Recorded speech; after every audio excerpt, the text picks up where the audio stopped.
या भूतेषु मात्र रूपेण संस्थिता नमस्तस्यै नमस्तस्यै नमस्तस्यै नमो नमः. एवढे शब्द जरी अंतर्भावातून प्रकट झाले की हा सृजनांचा सोहळा मग किती दिमागदार होऊ शकतो. त्याचं हे मूर्तिमंत उदाहरण म्हणजे हा नवतीचा सण अर्थातच नवरात्र. आणि आजच्या या घटस्थापनेच्या शुभ मुहूर्तावर स्वरांचा अभिषेक करण्यासाठी ही सगळी मंडळी सज्ज आहे. देवीचा आशीर्वाद आणि तुमच्या सर्वांच्या प्रेमळ परवानगीने अमृतधारा ही तुमची उपरी मातेची ही सेवा मनोभावे करण्यासाठी ही सगळी मंडळी सज्ज आहे. आणि मातेला विनंती आहे की ही सेवा गोड मानून घे. भली वेळी वाकडी असली तरी सुद्धा कदाचित ती गोड मानून घेते म्हणून तर गेले 4 वर्ष या ठिकाणी या मुलांना ही सेवा करायला मिळते. एकदा सर्वांसाठी आणि अर्थातच या नवन सृजन सोहळ्यासाठी जोरदार टाळ्या होत होते. देवीचा आशीर्वाद आणि तुमच्या टाळ्या या 2 गोष्टीवरती कलाकारांचं समाधान होत असतं. तेव्हा योग्य ठिकाणी आपल्या टाळ्यांच्या अपेक्षित आहेच. आणि मला वाटतं या मंदिरातल्या आणि भोपरीतल्या चोखंद अशा रसिक दर्दी प्रेक्षकांनाही सांगण्याची गरज नाही की ज्या ठिकाणी टाळ्यांची आवश्यकता आहे त्या ठिकाणी टाळ्या नक्कीच येणार आहे. तितके सगळे हे काम तयार आहे. त्यामुळे आमची जबाबदारी थोडीशी वाढते. तर रसिक हो, अमृतधारा गीत मंच उपरी गाऊ हृदयीचे भाव अंतरी सेवा सद्भाव या अनुषंगाने हा स्वरांचा अभिषेक मातीच्या चरणी समर्पित करतो. तर म्हणजे हे विश्व नव्हतं तेव्हा तो होता, तो जो ओंकार स्वरूप होता, आकार स्वरूप होता. विश्वाच्या निर्मितीची तीच एक साधना होती. म्हणून ओम नमो चियात्या वेद प्रचित पात्या याच अनुषंगानं त्या वक्रतुंडाला, श्री गणरायाला, श्री गणेशाला, गजाननाला, मयुरेश्वराला वंदन करताना आमची श्रावणी त्या गणराजाच्या भावामध्ये रंगून जाते. आणि म्हणून तर सांगते की गणराज रंगी नाचतो. या अमृतधाराच्या आजच्या घटस्थापनेच्या मुहूर्तावरती या नितांत सुंदरच्या भावरसांच्या सुरीला प्रवासाला सुरुवात करतोय. सर्वांनी शक्य आपण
आणि या रंगी नाचणाऱ्या गणराजाला वंदन करताना सृजनांच्या या 16चा दिवस म्हणजे घटस्थापनेचा दिवस,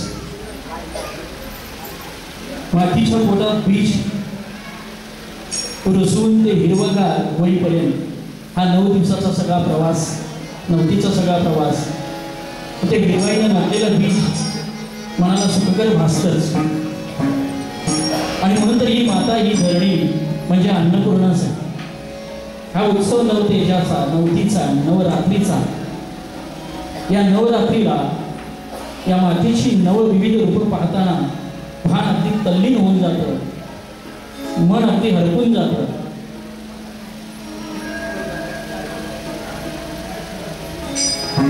आणि म्हणूनच नवरात्रीची नवरूपं, ही नवरूपं स्वरांच्या माध्यमातून आपल्याकडे पोहोचण्यासाठी विनंती करतो. श्रद्धा आणि सांग.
शरण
हे विविध रूपांचं जेव्हा गुणगान अशा स्वरामध्ये होतं आणि तुमच्यासारख्या रसिक दर्दी प्रेक्षकांची दाद काळ्यांच्या माध्यमातून मिळते, तेव्हा पुन्हा एकदा सगळ्यांचा ग्रुप जागृत होतो. जेव्हा सूर, शब्द, ताल आणि भावना एकत्र येतात तेव्हा आत्मभान म्हणजे काय याची प्रचिती येते, त्याची जाणीव होते, जी स्वतःला आतून जागृत करत राहते. आणि मग ही जागृतता जेव्हा तिच्या चरणी लेकरू होऊन तिला विनवते, तेव्हा हे शब्द ओढले येतात की माय ओवाने तुझे लेकरू. विनंती करतोय श्रावणी माय ओवाने.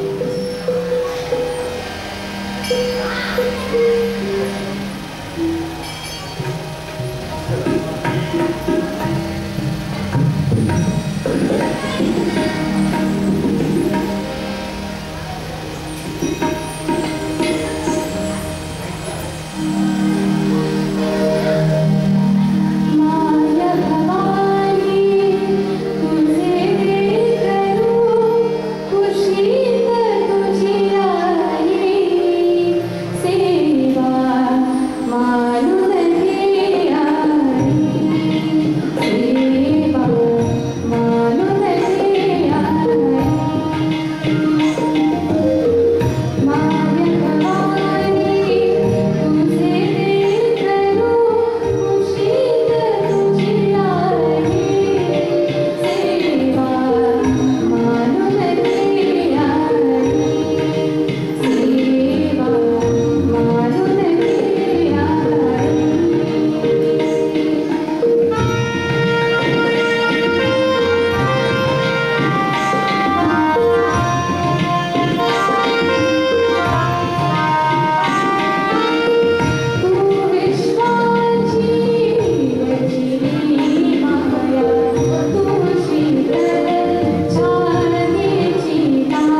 दैवतांचं निराकरण कसं करता येईल बघा.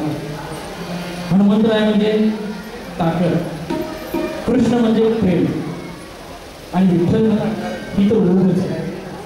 आणि साक्षात अंबा माता म्हणजे जीवन. हे जीवन हे मानवाचं जीवन लावलंय ते तिच्या कृपेनेच लावलं. खरंच आपण भाग्यवान आहोत की या निदान सुंदर अशा दिवसाची, सुंदर अशा सायंकाळची ही शोभा आपल्या सर्वांच्या साक्षीनं या निदान सुंदर अशा दिवसाची घटस्थापनेची ही शोभा वाढते आणि त्याला ही स्वरांची छोटीशी झाडं लागते. हा योग आहे, हे भाग्य आहे. हे भाग्य दिले त्याच लक्ष्मीनं, जी भाग्यता लक्ष्मी आहे. आणि ही भाग्यता लक्ष्मी आपल्या स्वरातून प्रकट करतो श्रद्धा.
हा विश्व निर्मितीपूर्वी असणारा म्हणून तो आद्य, तो ज्ञानमय आहे, विज्ञानमय आहे.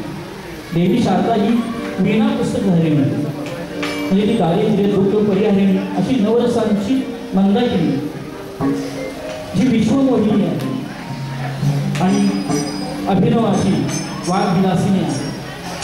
म्हणजे श्री गणेश आणि शारदा या दोन भावसरिता तत्वप्रवाह या परमतत्वाला मनाला स्पर्श झाला तर ही तत्व ही आपली भावसरिता किती प्रभावित करू शकते ते स्वरांच्या आणि सुरांच्या माध्यमातून आपण आता अनुभवतच आहोत.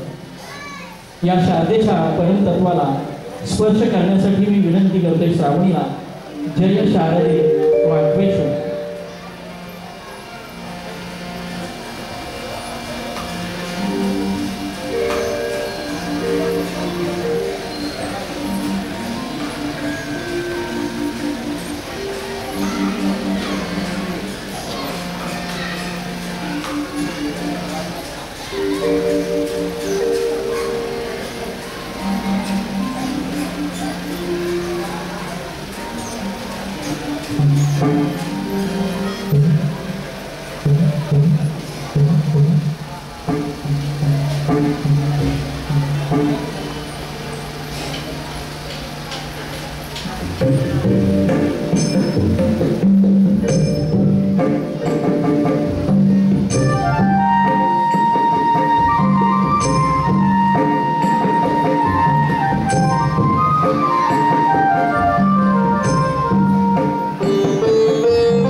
एकतर खूप खर्चामध्ये हे गाणं आणि सगळे नोट्स इतक्या अर्ध्या नोट खाली द्यायच्या म्हणजे गायला इतका त्रास होतो, पण मातेची सेवा करत असताना तो त्रासही कधी जाणवणार नाही. इतकं नितांत सुंदर गीत झालं. एकदा जोरदार टाळ्या गीतासाठी. म्हणजे खरंच ती शारदा आहे, सरस्वती आहे, महालक्ष्मी आहे, लक्ष्मी आहे, अन्नपूर्णा आहे आणि ती रेणुका माऊली सुद्धा आहे. आणि ती रेणुका माऊली श्रद्धाची असेल तर त्या माऊलीला स्वराने किती नितांत सुंदर हाक मारली जाते ते आपण ऐकूया श्रद्धा करून.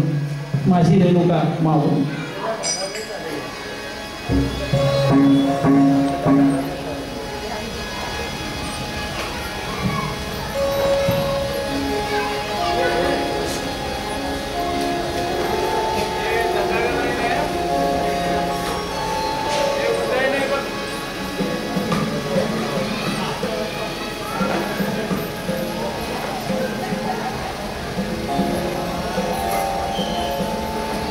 सागर सागर सागर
एवढी आर्तता पाहिजे, तेव्हाच ती कुठेतरी प्रसन्न होते.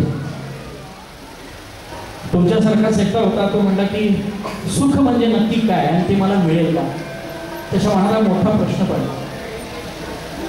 दिवसभर शोधला, प्रत्येकाला विचार केला की सुख म्हणजे काय, ते मला मिळेल का. बरेच जण भेटले त्याला, अगदी दारुड्याला सुद्धा त्याने विचारला. तो म्हणला की मला 2 रुपये दिली, पहिला नोटात टाकून मग सांगतो सुख म्हणजे.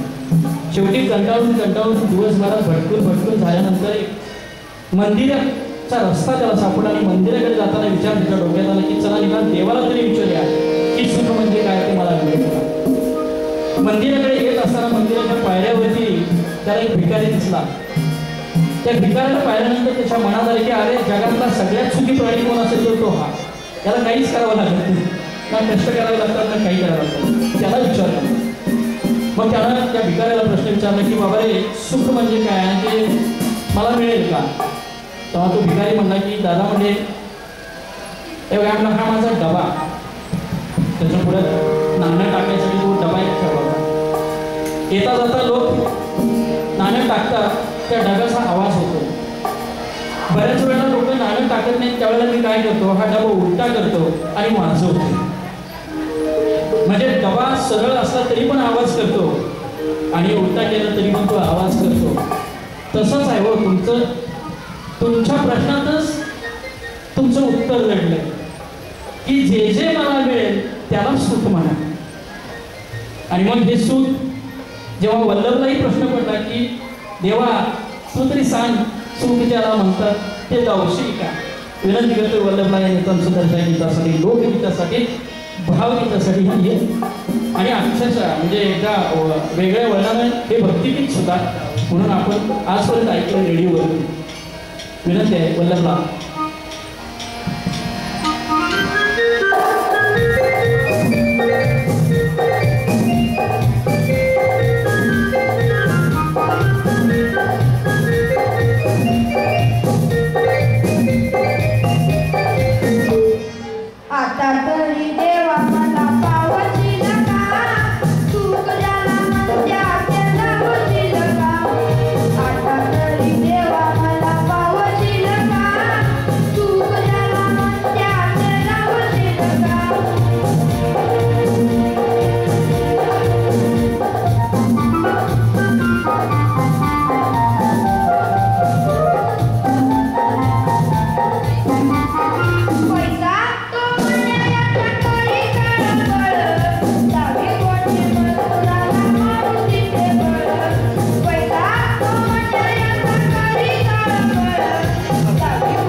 जिथे निखळ सूर लागले ते समाधान, तेच सुख. अवघ्या विश्वाची आध्यात्मिक राजधानी कुठली असेल कोणी सांगू शकेल? अवघ्या विश्वाची आध्यात्मिक राजधानी पंढरपूर. अवघ्या विश्वाची आध्यात्मिक राजधानी पंढरपूर. कारण दारिद्र्य आणि समाधान दोन्ही एकत्र नातं ते म्हणजे पंढरपूर. वारकऱ्यांच्या जथ्थेच्या जथ्थे जेव्हा त्या पंढरीच्या चरणी जातात, विठोबाच्या चरणी जातात, तेव्हा एकच भाव असतो, तो म्हणजे माणूसपणाचा, माणुसकीचा. ते माणूस पण मोठा होऊ दे, टिकू दे, यासाठीच ते धाव घेत असतात. म्हणजे माणूस पण मोठं करण्यासाठीच हे सगळे वारकरी जात असतात. म्हणून म्हणतो की जेव्हा नव्हत्या गोदा गंगा, जेव्हा नव्हत्या गोदा गंगा तेव्हा होती चंद्रभागा, जेव्हा नव्हते चराचर तेव्हा होते पंढरपूर. आणि हे पंढरपूर जेव्हा आमच्या श्रावणीचं माहेर असेल तर त्या माहेराला जाताना श्रावणी आनंदून जाते आणि म्हणून ती सांगते की माझे माहेर पंढरपूर आहे. म्हणून ते श्रावणीला माझे माहेर पंढरपूर.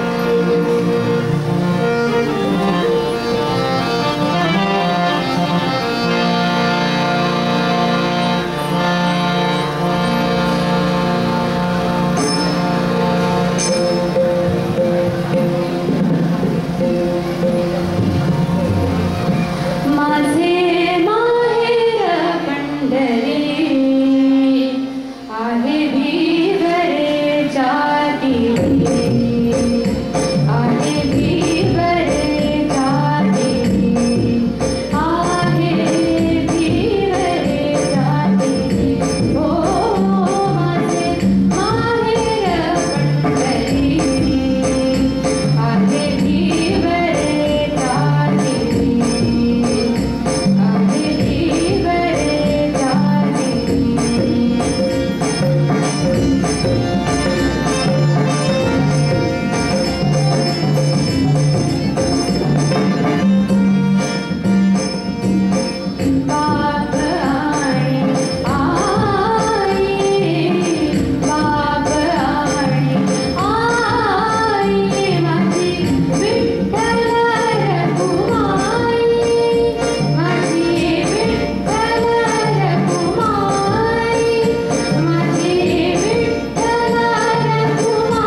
पंडित भीमसेन जोशी यांची. इथला प्रत्येक जण जेव्हा आपल्या लहानपणी रेडिओवरती ह्या रचना ऐकत ऐकत मोठी झाली. आज श्रावणीला शेवटच्या अंतऱ्यामधला जो व्हायब्रन्स होता, सगळ्यावर येतानाचा जो स्वर होता, जी हरकत होती, ती खरंच पंडितजींची आठवण करून देणारी होती. एकदा जोरदार टाळ्या आणि ज्ञानेश्वर माऊलींची खूप सुंदर रचना आहे की ऋण झुणू रे भ्रमरा अवगुणी सांडितो रे भ्रमरा. मी जेव्हा अभ्यासाला लागलो, विचार करायला लागलो, त्याला माऊलींनी सांडितो हा शब्द काय केला असेल. सोडतो हाही शब्द बसू शकला असता, पण सांडितो शब्द ठेवला. सोडतो म्हणजे काय असतं, म्हणजे आता आपण बऱ्यापैकी सकाळी लवकर पहाटे फिरायला जातो आणि आता तो थोडासा ट्रेंड आहे. जाता जाता आपल्यासोबत आपलं श्वान म्हणजे कुत्रंही असतं. मग मोकळी जागा बघितली की आपण कुत्र्याला थोडा वेळ सोडतो. त्याचा तो जो आता पट्टा साखळी असते ती सोडून देतो, सोडतो.